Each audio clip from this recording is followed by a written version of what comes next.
ऐसे बेहद कम ही लोग हैं जिन्होंने कम उम्र में ही अपनी एक अलग पहचान बना ली और दुनिया के लिए मिसाल बन गए। ऐसे ही एक शख्स है मॉडर्न शिक्षक बायजू रविंद्रन।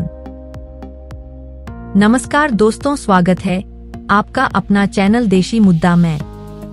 केरल के कन्नूर जिले में अझीकोड नाम का एक छोटा सा गांव है। पहले तो इस गांव को बहुत ही कम लोग जानते थे, लेकिन बायजू रविंद्रन की वजह से यह गांव काफी फेमस हुआ। रविंद्रन ने इसी गांव के एक मलयाली मीडियम स्कूल से पढ़ाई की शुरुआत की थी, जिसमें उनके माता पिता पढ़ाया करते थे। रविंद्रन पढ़ाई में अच्छे थे तो सभी को लगता था कि वह काफी आगे जाएंगे।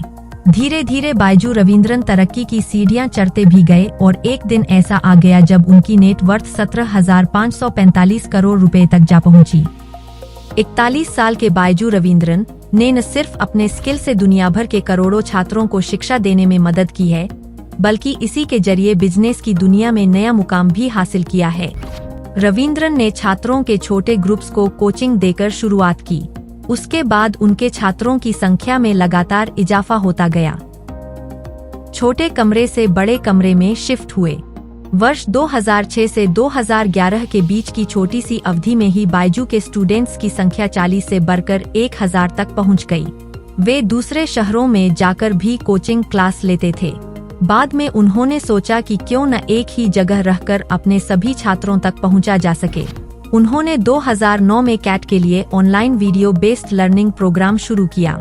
2011 में उन्होंने थिंक लर्न स्टार्टअप लॉन्च किया। यह बिजुस की पेरेंट कंपनी है। फॉर्चून मैगजीन ने सितंबर 2020 में बायजू रविंद्रन को भी शामिल किया था। उस वक्त रविंद्रन की कुल संपत्ति 17,695 करोड़ रुपए थी। बायजू रविंद्रन को लेकर फॉर्च्यून ने कहा था कि उन्होंने दुनिया को दिखा दिया है कि बड़े पैमाने पर सफल ऑनलाइन एजुकेशन कंपनी खड़ी करना संभव है।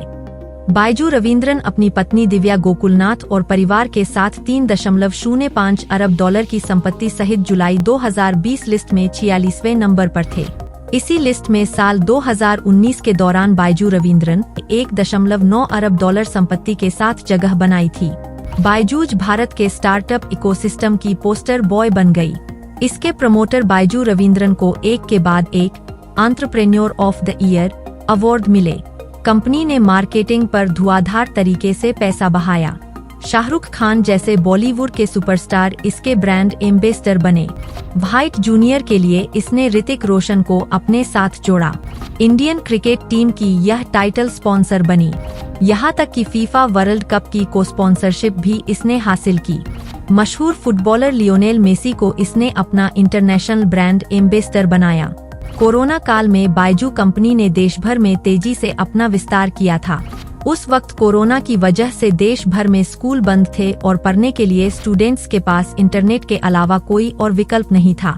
ऐसे में बायजू ने ऑनलाइन पढ़ाई का मॉडल विकसित कर देश भर में विस्तार किया। लेकिन देश में जैसे कोरोना का प्रकोप खत्म होता गया और स्कूल कॉलेज सामान्य रूप से चलने शुरू हो गए, इसके साथ ही ऑनलाइन पढ़ाई का क्रेज भी धीरे धीरे कम होता चला गया, जिससे बायजू कंपनी संकट में आ गई है। कंपनी के पास इन ट्यूशन सेंटर्स में पढ़ाने वाले टीचर्स और दूसरे स्टाफ को सैलरी देने लायक तक पैसों की दिक्कत हो रही है। 2022 में एक फंडिंग राउंड में इसका वैल्यूएशन 22 अरब डॉलर आका गया। बायजू रविंद्रन और उनकी पत्नी की संपत्ति भी 3.5 अरब डॉलर से ज्यादा आकी गई, लेकिन बायजूज यह चमक देर तक कायम नहीं रख सकी। बायजूज ने जो जानकारी दी थी उसके मुताबिक वित्त वर्ष 2021 में उसका नेट लॉस 4,500 करोड़ रुपए से ज्यादा का था।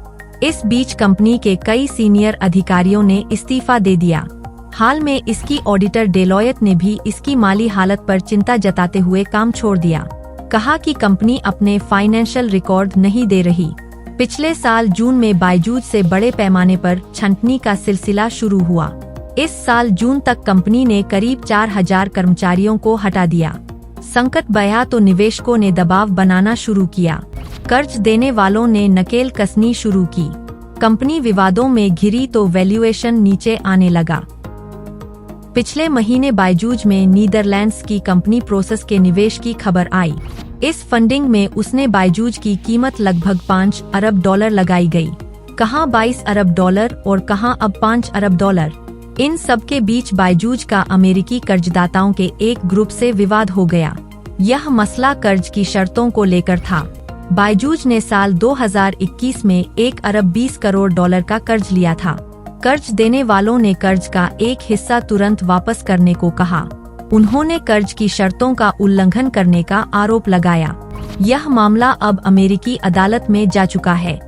संकट में फंसी एडटेक कंपनी बायजूस ने अपने सभी कर्मचारियों को घर से काम करने के लिए कहा है।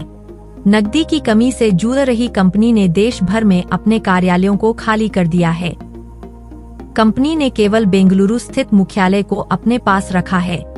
बायजूस ने 20,000 से ज्यादा कर्मचारियों के फरवरी के लंबित वेतन का एक हिस्सा दे दिया है। कंपनी ने हाल ही में बंद हुए राइट्स इश्यू से हासिल फंड का उपयोग करने की इजाजत मिलने पर शेष राशि का भुगतान करने का वादा किया है। सभी कर्मचारियों को अगले आदेश तक वर्क फ्रॉम होम करने के निर्देश दिए गए हैं। सिर्फ बायजूस के ट्यूशन सेंटर चलते रहेंगे। इससे कंपनी को काफी पैसा बचाने में मदद मिलेगी। इससे पहले बायजूस के फाउंडर और सीईओ बायजूस रविंद्रन ने कर्मचारियों से वादा किया था कि उनकी फरवरी माह की वेतन 10 मार्च तक आ जाएगी, मगर कंपनी सैलरी देने में असफल रही। कंपनी ने दावा किया था कि उसने सभी कर्मचारियों को पार्ट पेमेंट किया है। कंपनी मैनेजमेंट ने पत्र लिखकर बकाया वेतन देने के लिए कर्मचारियों से और समय मांगा था। बायजूस रविंद्रन और कंपनी के कुछ शेयरधारकों, बिजू शेयर होल्डर्स, में इस समय नए बोर्ड के गठन को लेकर विवाद चल रहा है। यह मामला कोर्ट में चला गया है। कोर्ट ने राइट्स इश्यू से मिले पैसे को फिलहाल इस्तेमाल करने पर रोक लगा दी है। कुछ समय पहले शेयरधारकों ने बायजूस रविंद्रन और उनके परिवार को बोर्ड से हटाने पर मुहर लगा दी थी। अगर आपको ये वीडियो अच्छा लगे तो सब्सक्राइब करें, शेयर करें और हाँ कमेंट करना ना भूले। तब तक आप अपना ध्यान रखें। नमस्कार।